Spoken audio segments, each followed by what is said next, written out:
যদি আপনি নিজেই নিজের স্বপ্ন গড়ে তোলার কাজ না করেন তবে অন্য কেউ আপনাকে তার স্বপ্ন গড়ে তোলার কাজে ব্যবহার করবে। কথাটি বলেছেন ইন্ডিয়ার সবথেকে বড় এন্টারপ্রেনিউর ধীরুভাই আম্বানি।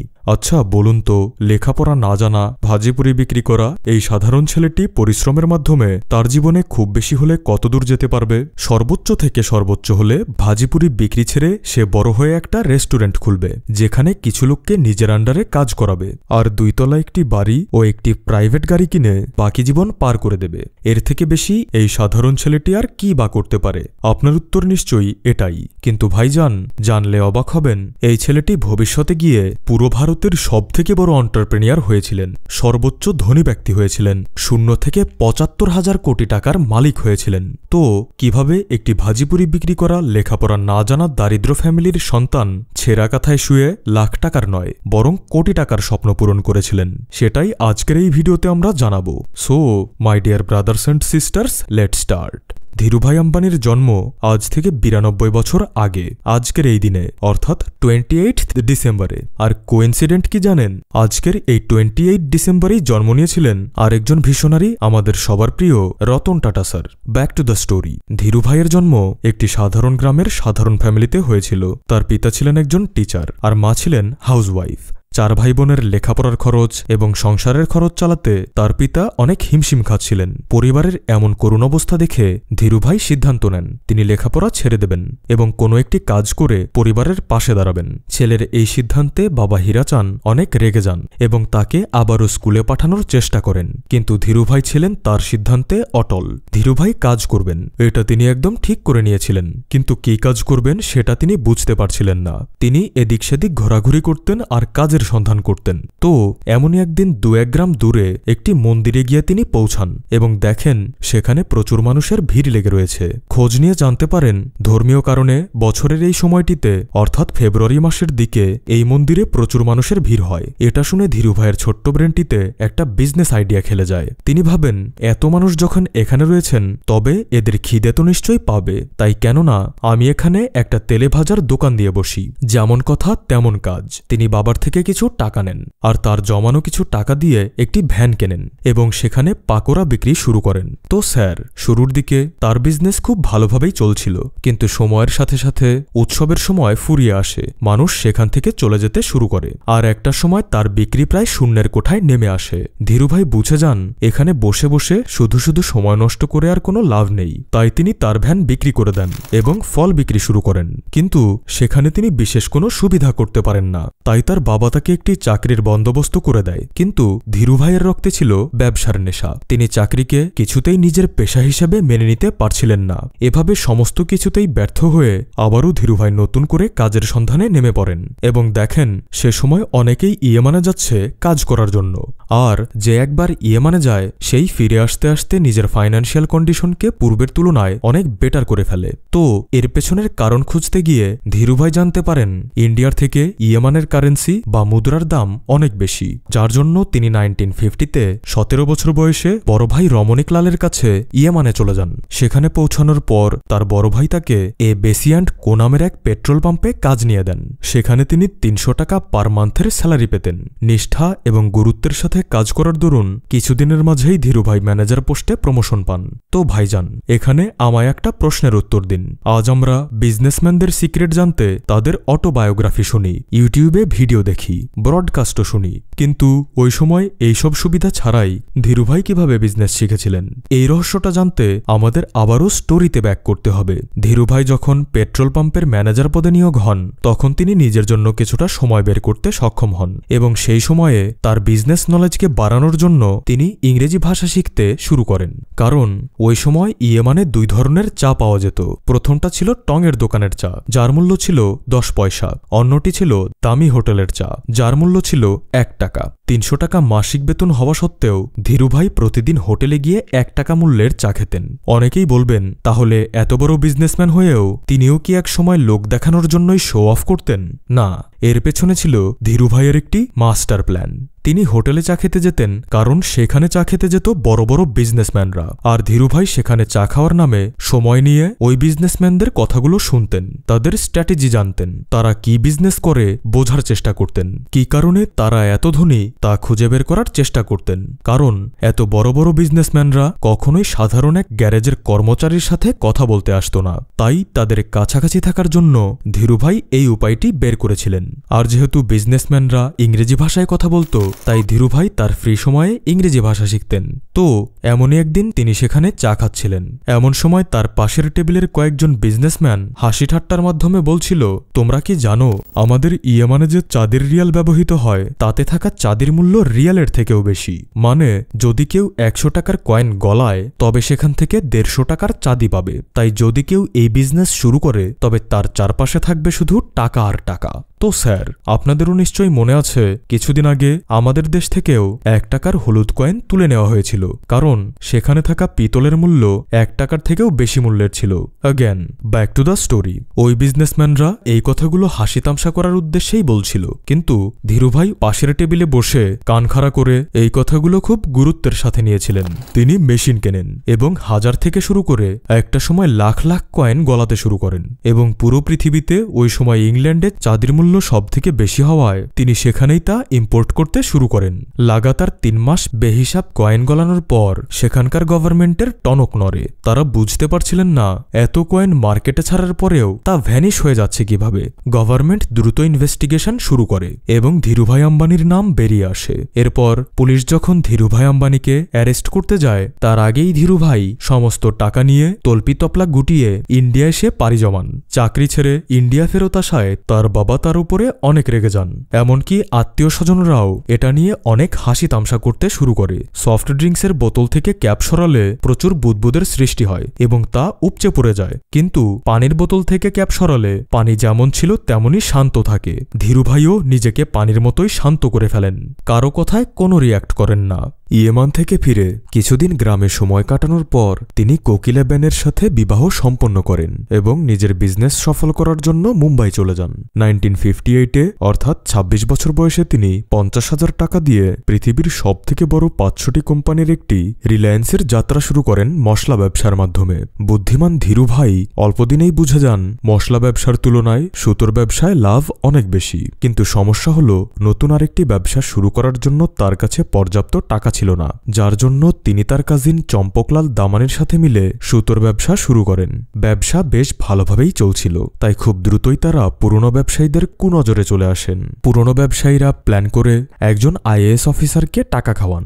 সেই অফিসার ধীরুভাইয়ের কোম্পানির গেটে তালা লাগিয়ে দেয়, কিন্তু ধীরুভাইও কূটবুদ্ধিতে কারো থেকে কম ছিলেন না। তিনি যখন গুদামে তালা লাগানো দেখেন তখন ব্যবসার সমস্ত লোকেদের সাথে নিয়ে সুতোর বস্তাগুলো ওই IAS অফিসারের বাড়ির সামনে রেখে আসেন। এখন কিছু সময়ের মাঝেই ওই অফিসারের বাড়িতে ঊর্ধ্বতন কর্মকর্তার আসার কথা, আর সেই কর্মকর্তা যদি এসে তার বাড়ির সামনে এমন অবস্থা দেখেন তবে টাকা খাওয়ার বিষয়টি তিনি জেনে যাবেন। ফলে IAS অফিসারের চাকরি নিয়ে টানাটানি শুরু হয়ে যাবে। তাই চাকরি বাঁচাতে বাধ্য হয়ে অফিসার দ্রুত গিয়ে সেই গেটের তালা খুলে দেন এবং ব্যবসা চালিয়ে যাওয়ার অনুমতি দেন।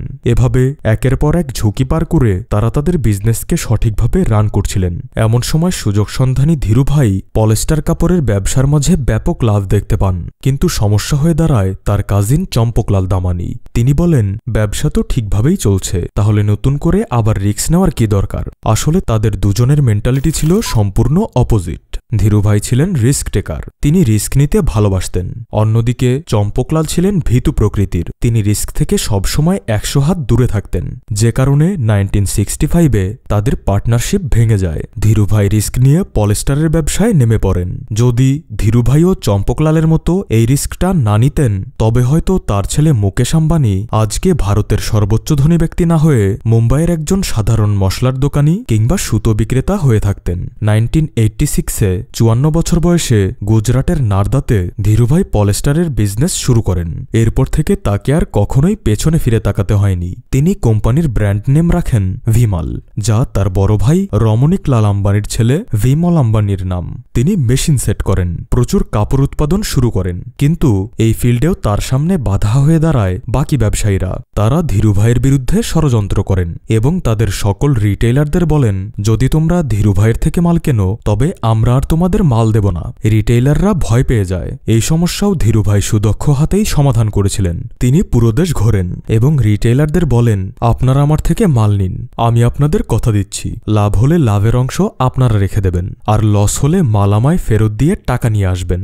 ধীরুভাইয়ের এই কথাটি যেন পলিস্টারের বিজনেসে রেভলিউশন নিয়ে আসে। বড় দোকান থেকে শুরু করে ফুটপাত পর্যন্ত ছোট বড় সবাই এই বিজনেসে ঝাঁপিয়ে পড়ে, কারণ লাভ হলে লাভের অংশ তারা পাবে, আর বিক্রি না হলে ধীরুভাইকে মাল ফেরত দিয়ে টাকা নিয়ে আসবে। সুতির তুলনায় পলিস্টার টেকসইও মজবুত ছিল এবং এর রঙও সহজে নষ্ট হতো না। তাই দেখতে দেখতেই মার্কেট পুরো পলিস্টারের দখলে চলে আসে। ভিমাল হয়ে যায় পলিস্টারের নাম্বার 1 ব্র্যান্ড।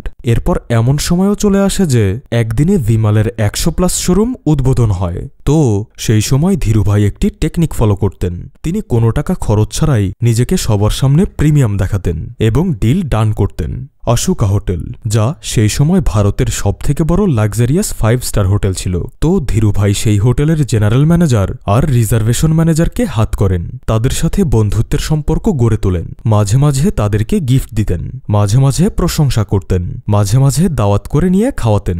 আর এর থেকে তিনি যে সুবিধাটা পেতেন তা হল ধীরুভাই সবাইকে বলতেন, আমি অশোকা হোটেলেই থাকি এবং ওখান থেকেই বিজনেস পরিচালনা করি। যখন সামনের ব্যক্তি তার এই কথাটি শুনতেন তখন তিনি চিন্তা করতেন, কত বড় বিজনেসম্যান রে বাবা, অশোকা হোটেলেই থাকে। ভাবা যায়, যখন কেউ ধীরুভাইকে খোঁজ করার জন্য অশোকা হোটেলে ফোন করতেন তখন ম্যানেজার কল রিসিভ করে বলতেন, ধীরুভাই তো মাত্রই বেরিয়ে গেলেন, আপনি আপনার নাম্বার বলুন, উনি আসার পর আমি কল করিয়ে দেব। আচ্ছা, ধীরুভাই অশোকা হোটেলে কয়দিন আছে? আছে মানে উনি তো এখানেই থাকেন। আচ্ছা আচ্ছা, এভাবে যেই যখন ফোন করতেন ম্যানেজার তাদের নাম্বার নিয়ে রাখতেন। ধীরুভাই 4-5 দিন পর হোটেলে আসতেন। ম্যানেজার বলতো, আমি সবাইকে বলে দিয়েছি আপনি এই হোটেলে থাকেন, আপনি অনেক ব্যস্ত একজন মানুষ, কাজের ফাঁকে সময় বের করে উঠতে পারেন না, তাই যখন সময় বের করতে পারবেন তখন তাদের কল ব্যাক করবেন। এইগুলো হলো সেই নাম্বার। ধীরুভাই নাম্বারগুলো নিতেন, কল ব্যাক করতেন আর ওই হোটেলেই ডিল ডান করতেন। সামনে থাকা ব্যক্তি চিন্তা করতেন, অশোকা হোটেলে গিয়ে যখন ডিল করতে হবে তখন আমাকেও মানজা মেরেই যেতে হবে, আর এত বড় একজন ব্যবসায়ীর ডিল হাতছাড়া করা যাবে না। এভাবে ধীরুভাই কোনো টাকা খরচ না করেই সবার সামনে নিজেকে প্রিমিয়াম হিসেবে পরিবেশন করতেন। এমনটাও শোনা যায়, তিনি যখনই প্লেনে কোথাও ভ্রমণ করতেন বেশিরভাগ সময়ই লো ক্লাসেই ভ্রমণ করতেন, কারণ তিনি টাকা খরচের ব্যাপারে অনেক সাবধানী ছিলেন। ভিমাল সফল করে তিনি একের পর এক রিলায়েন্সের নতুন প্রজেক্ট হাতে নেন। Reliance new energy, Reliance digital, Reliance capital, Reliance power, Reliance infrastructure, Reliance home finance, Reliance health ইত্যাদি ইত্যাদি। আর এসব নতুন নতুন কোম্পানির জন্য তার প্রচুর টাকার প্রয়োজন ছিল, যার জন্য তিনি ব্যাংক লোন নেওয়ার কথা ভাবেন। কিন্তু এরপর তিনি খেয়াল করেন, পাইরেট দেশগুলোতে লোন নেওয়ার থেকেও মানুষকে বিজনেসের শেয়ার দিয়ে টাকা নেওয়াটা বেশি প্রচলিত, কারণ এটা লোনের থেকেও লাভজনক। তো তিনিও এটাই করেন এবং ভারতে প্রথম শেয়ার মার্কেটের আইপিও লঞ্চ করেন। তিনি চিন্তা করেন, ব্যাংক থেকে টাকা নিলে লাভ হোক বা লস হোক তাদেরকে ইন্টারেস্ট দিতেই হবে, কিন্তু শেয়ারের মাধ্যমে সাধারণ মানুষের থেকে টাকা নিলে লাভ হলে সবারই হবে, লস হলেও সবারই হবে, কাউকে ইন্টারেস্ট দিতে হবে না। তিনি ভাবেন, 2 কোটি ব্যাংক থেকে না নিয়ে শেয়ারের মাধ্যমে 10 টাকা করে আমি 20 লাখ মানুষের থেকে 2 কোটি নেব। যেমন ভাবা তেমন কাজ।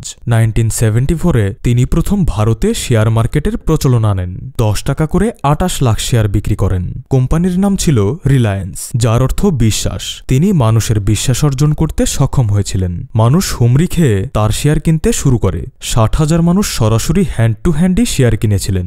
আর এর ফলাফল কি এসেছিল? মাত্র 3 মাসের মাঝেই 10 টাকার শেয়ার 23 টাকায় পৌঁছে গিয়েছিল।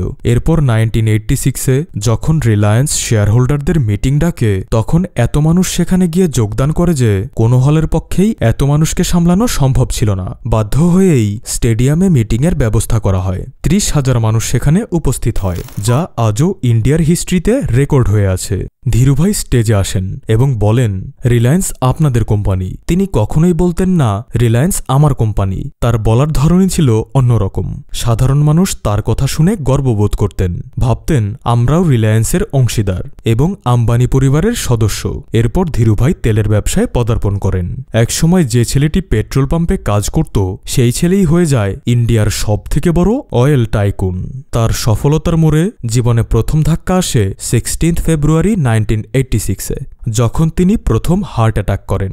দ্রুত তাকে হসপিটালে নিয়ে যাওয়া হয় এবং এ যাত্রায় তিনি বেঁচে যান। এত সিরিয়াস পজিশনে থেকেও তিনি তার ফ্যামিলিকে প্রথম যে কথাটি বলেছিলেন, তোমরা চিন্তা করো না, আমি ঠিক আছি, আমি সব ঠিক করে দেব। এই ঘটনার 16 বছর পর অর্থাৎ 24 জুন 2002-এ ধীরুভাইয়ের আবারও ডেডলি স্ট্রোক আসে। তাকে মুম্বাইয়ের ব্রিজ ক্যান্ডি হসপিটালে অ্যাডমিট করা হয়। আর এর কিছুদিন পর 6 জুলাই 2002-এ 70 বছর বয়সে তিনি শেষ নিঃশ্বাস ত্যাগ করেন এবং সন্তানদের জন্য হাজার কোটির সাম্রাজ্য ফেলে রেখে যান। 1977 থেকে 2002 পর্যন্ত যতদিন ধীরুভাই বেঁচে ছিলেন, তার কোম্পানি 25 বছরে 165 গুণ গ্রো করেছিল। আর আজ 1977 থেকে 2024 পর্যন্ত তার কোম্পানি 300 গুণ গ্রো করেছে। আজকের ধীরুভাইয়ের স্টোরিটি আমাদের সবার জন্য অনেক ইম্পর্টেন্ট, কারণ আমরা অনেকেই ভাবি আমরা তো সাধারণ নিম্ন মধ্যবিত্ত আয়ের মানুষ, জীবনে বড় কিছু করা তো দূরে থাক, বড় স্বপ্ন দেখাও আমাদের জন্য বেমানান। কিন্তু ধীরুভাই এটা প্রমাণ করেছেন একজন সাধারণ মিডল ক্লাস চাইলে পুরো পৃথিবীও কাঁপিয়ে দিতে পারে। ছেঁড়া কাঁথায় শুয়ে লাখ টাকার নয়, বরং কোটি টাকার স্বপ্ন পূরণ করতে পারে। আজকের ভিডিও এ পর্যন্তই, দেখা হচ্ছে পরের ভিডিওতে। ততক্ষণ ভালো থাকবেন, সুস্থ থাকবেন। ধন্যবাদ।